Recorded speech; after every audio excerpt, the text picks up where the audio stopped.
18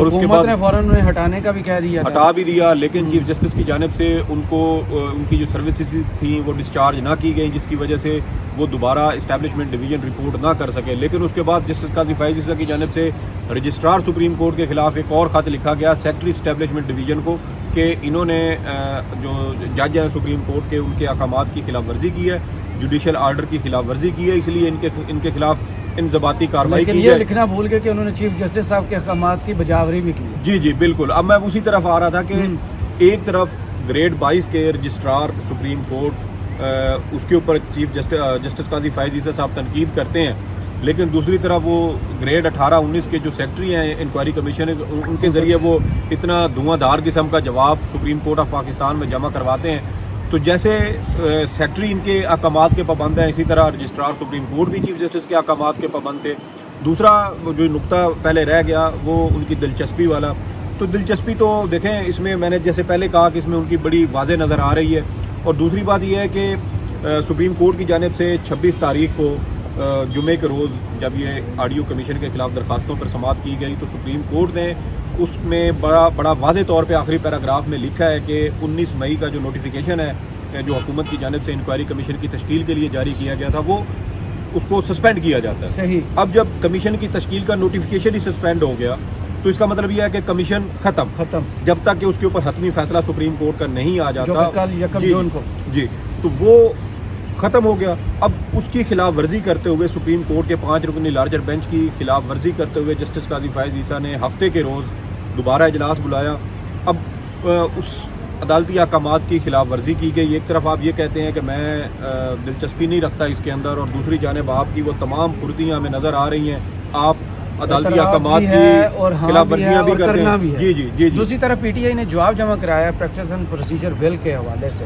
اس میں کیا ایسی خاص بات ہے کیونکہ آلریڈی یہ معاملہ تو ٹیک اپ کیا ہوا تھا، سپریم کورٹ میں چل رہا تھا.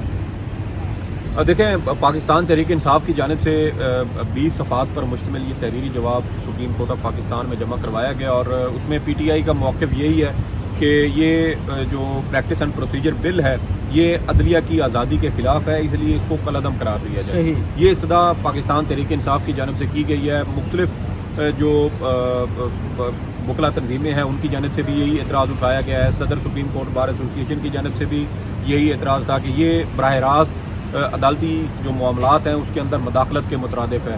اور سب سے اہم چیز یہ ہے کہ جو ٹائمنگ ہوتی ہے نا کسی بھی کام کرنے کی، سم ٹائم یہ ہوتا ہے کہ آپ بڑا اچھا کام کرنا چاہتے ہیں لیکن آپ کا وہ کام کرنے کی ٹائمنگ ایسی ہوتی ہے کہ اس سے تاثر یہ پیدا ہوتا ہے کہ جیسے آپ اس کو کسی غلط مقصد کے لیے کرنا چاہتے ہیں.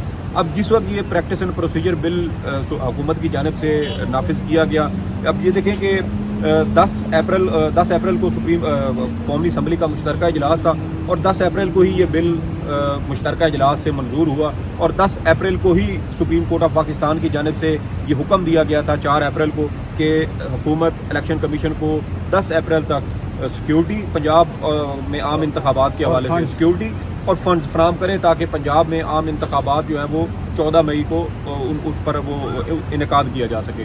لیکن حکومت نے اس کو کاؤنٹر کرنے کے لیے ایک ہوتا ہے نا کہ وہ آپ علامتی کام کرتے ہیں جس سے دوسری سائڈ کو یہ میسج جاتا ہے کہ نہیں بھائی ہم یہ کر رہے ہیں یہ نہیں کر رہے، اس سے وہ چیز ظاہر ہو جاتی ہے.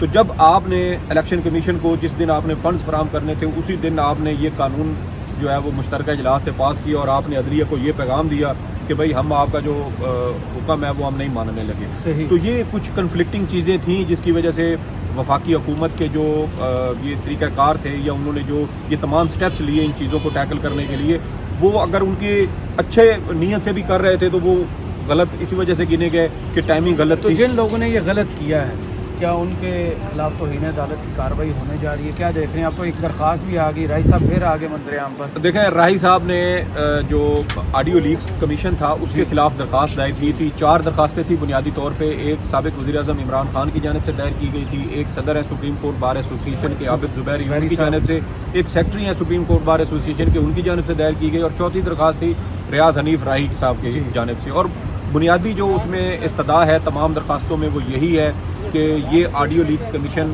یہ غیر آئینی اور غیر قانونی ہے اور اس کو کالعدم قرار دیا جائے. اور سب سے اس میں جو بنیادی نقطہ اٹھایا گیا تھا وہ یہی تھا کہ آئین پاکستان تمام شہریوں کی پرائیویسی کی ضمانت دیتا ہے. کسی کی اس طریقے سے خفیہ طریقے سے آڈیو ریکارڈ کرنا اس کے بنیادی حقوق کی خلاف ورزی ہے.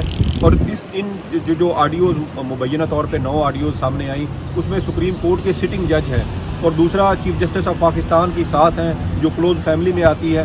تو یہ 2 ججز براہ راست سپریم کورٹ آف پاکستان کے ایسے ہیں جن کے جو اس آڈیو لیک سے متاثر ہوئے. ہم پہلے بھی اپنے ناظرین کو یہ بتا چکے ہیں کہ 90 کی دہائی میں پاکستان پیپلز پارٹی کی اس وقت وزیر اعظم تھی بے نظیر بھٹو, ان کی حکومت اسی وجہ سے سپریم کورٹ کی جانب سے برخاست کر دی گئی تھی, ختم کر دی گئی تھی, کیونکہ اس وقت یہ الزام سامنے آیا تھا کہ حکومت یا جو ان کے ریاستی ادارے ہیں وہ سپریم کورٹ کے ججز کی جاسوسی کر رہے ہیں. اب یہاں پر ایک بڑی مذاق خیز قسم کی چیز ذکر کل عمران خان نے بھی کیا ہے کہ کالز آ رہی ہیں. جی بالکل پریشرائز کیا جا رہا ہے. اور مذاق خیز قسم کی جو بات تھی وہ یہ تھی کہ جب جسٹس قاضی فائز عیسیٰ کا reference supreme court of Pakistan میں چل رہا تھا 2020-21 میں, اس وقت ان کا بنیادی نقطہ جو ان کے وکلا کی جانب سے اٹھایا گیا وہ یہ تھا کہ لندن میں میرے بچوں کی جاسوسی کی جاتی ہے, میرے بچوں کی لوگ وہاں پہ ان کا پیچھا کرتے ہیں اور جاسوسی کرتے ہیں جس کی جو آئین پاکستان میں دیے گئے بنیادی حق کی خلاف ورزی ہے. یہی نقطہ ان کی جانب سے اپنے ریفرنس میں اٹھایا گیا تھا. لیکن اب جب وہ انکوائری کمیشن کے سربراہ ہیں ان کے مخالف ہم خیال ججز کی اب مبینہ طور پہ اصلی یا جعلی آڈیوز منظر عام پہ آ چکی ہیں. مبینہ ہے بالکل. اور اس کی تصدیق کا طریقہ کار سپریم کورٹ کا 5 رکنی لارجر بینچ سابق چیف جسٹس آصف سعید کھوسہ کی سربراہی میں وہ پیرامیٹرز طے کر چکا ہے. وہ ہم پہلے بتا چکے ہیں اپنے ناظرین کو کہ 22 نکات ہیں ان کو پورا کرنا پڑے. آپ نے وہ فلفل کرنے ہیں تب جا کے آپ کسی آڈیو ویڈیو یا کسی تصویر کی اتھینٹسٹی کے اوپر جا کے وہ بات کر سکتے ہیں اس کو. جی تو یہ چیزیں ساری جب تک وہ نہیں ہوں گی تو اب جسٹس قاضی فائز عیسیٰ صاحب بینچ اس میں ہفتے کے روز جو انکوائری کمیشن کا اجلاس تھا اس میں یہ فرما رہے تھے کہ پہلے ہمیں یہ دیکھنا ہوگا کہ یہ جو پرائیویسی ہے یہ کیا صرف گھر کی حد تک ہے یا آفس ورک بھی اس کے اندر آتا ہے. تو یہ دیکھیں نا کہ کنفلکٹ آف جو ان کا انٹرسٹ کہہ لیں یا ان کا کہ جب ان کے اپنی بچے مبینہ طور پہ لندن میں تھے, اب وہ گھر میں تو نہیں تھے. اب لندن میں اگر کوئی سڑک پہ جا رہا ہے اور اس کے پیچھے کوئی بندہ چل رہا ہو تو آپ یہ کہیں گے کہ یہ شخص میرے پیچھے آ رہا ہے اور یہ میری جاسوسی کر رہا ہے. اب جب آپ کے مخالف ججز کی بات آئی ہے تو آپ یہ کہہ رہے ہیں کہ ہمیں پہلے یہ طے کرنا ہوگا کہ جو پرائیویسی ہے وہ کیا صرف گھر تک محدود رہتی ہے یا وہ آفس ورک کے اندر بھی آ جاتی ہے.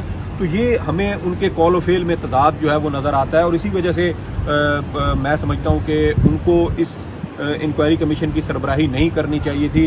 اور مجھے یہ تاثر ملتا ہے جو ہفتے کے روز سماعت ہوئی ہم نے وہ دیکھی کور کی, مجھے یہ تاثر ملا کہ شاید جسٹس قاضی فائز عیسیٰ وہ اپنے خلاف ریفرنس میں جو ان کے اہل خانہ ان کی بیوی اور بیٹی جب عدالت میں آتے تھے, اگرچہ ان کو سپریم کورٹ نے نہیں بلایا تھا, وہ خود پیش ہوئے تھے اور انہوں نے کہا ان کی وائف نے کہا کہ چونکہ اس ریفرنس کے اندر میرا بار بار ذکر ہو رہا ہے اس لیے میں بھی اپنی صفائی میں کچھ کہنا چاہتی ہوں. تو وہ خود پیش ہوئی, ان کی بیٹی آتی تھی. اب وہ شاید ان کے ذہن میں وہ ایک بات ہے وہ اس کا بدلہ لینا چاہتے ہیں اور چاہتے ہیں کہ چیف جسٹس کی ساس بھی کمیشن کے سامنے پیش ہو. ایک ویڈیو بنتی ہے جو ہم بعد میں کریں گے کہ اصل مسئلہ ہے کہ قاضی فائز عیسیٰ ورسز عمر عطا بندیال, یہ آپ کو یاد ہوگا ہبارہ بسٹرز والا کیس تھا, وہاں سے یہ مسئلہ شروع ہوا. اس پر پوری ویڈیو آپ کے لیے لے کے آئیں گے. ابھی تک کے لیے اجازت دیجیے, اللہ حافظ.